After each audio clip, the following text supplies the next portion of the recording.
भाजपचे गटनेते गणेश खंडकर सर आपल्यासोबत आहे. आपण त्यांच्याशीच बातचीत करणार आहोत. सर, एकूणच आज भाजपकडनं मुहूर्त ठरला आहे महापौर पदाचे नाव जे आधी घोषित होणार आहे. नेमकं काय वाटतं, कोणाची नावं यामध्ये घोषित होऊ शकतात? थोडं थांबा.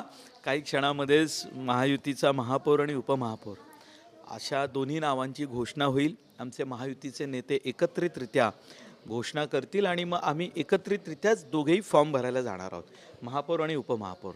संख्याबळ पाहता भाजपचा महापौर जवळपास निश्चित होताना पाहायला मिळतो. मात्र उपमहापौर पदासाठी शिंदेंच्या शिवसेना कुठेतरी जागा मिळेल का? महापौरही महायुतीचाच असणार, उपमहापौरही महायुतीचाच असणार. आम्ही आणि शिवसेना आम्ही एकत्रितरित्या महापौर आणि उपमहापौर हे दोन्ही फॉर्म भरण्यासाठी जाणार आहोत. आम्ही महायुती म्हणूनच समोर जाणार आहोत, हे आपण लक्षात घ्या.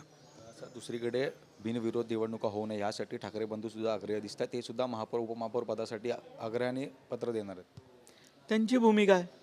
जनतेनं आम्हाला समर्थन दिलं आहे, जनतेनं आम्हाला या ठिकाणी काम करायची संधी दिली आहे. संख्याबळ आमच्याकडे आहे.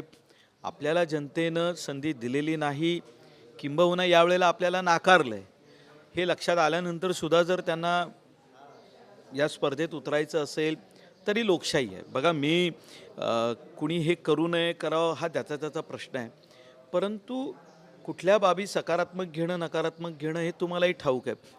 त्यामुळे आतापर्यंतचा इतिहास पाहिल्यानंतर आपल्याला जनतेनं नाकारलं आणि ज्यांना जनतेनं संधी दिली आहे त्यांचं अभिनंदन करणं, एवढी जर का ज्याला आपण औपचारिकता ज्यांनी पाळली नसेल तर या बाबतीतली तुम्ही काय अपेक्षा ठेवताय? त्यांनी फॉर्म भरावा न भरावा हा पक्ष म्हणून त्यांचा निर्णय. आम्ही सकारात्मक पद्धतीनंच राजकारण करणार आहोत, सकारात्मक पद्धतीनं सभागृहात काम करणार आहोत. मुंबईच्या विकासासाठी आम्ही सर्वांना सोबत घेणार. त्यांनीसुद्धा समोर बाबतीत आमच्या सोबत यावं अशी आमची भूमिका आहे. आम्ही नकारात्मक विचार करणार नाही. रोज सकाळी उठून एखादा नकारात्मक नॅरेटिव्ह तयार करणं आणि त्याच्यावर दिवसभर चालणं ही आमची भूमिका नाही. काय चांगलं होतं आहे, तुमच्या आयुष्यात काय चांगला बदल घडतो आहे मुंबईकरांच्या, हे करणं, यासाठी आम्ही इथे आलेलो आहोत. आम्ही सकारात्मक आहोत. असं ज्यांची नावं चर्चेत होती आतापर्यंत महापौर उपमहापौर पदासाठी, एक गटनेता म्हणून तुमची काय अपेक्षा आहे की त्यांची नावं आता महापौर म्हणून घोषित होतील का? पक्ष म्हणून निर्णय येईल आणि तो तुम्हाला कळेल थोड्या वेळात.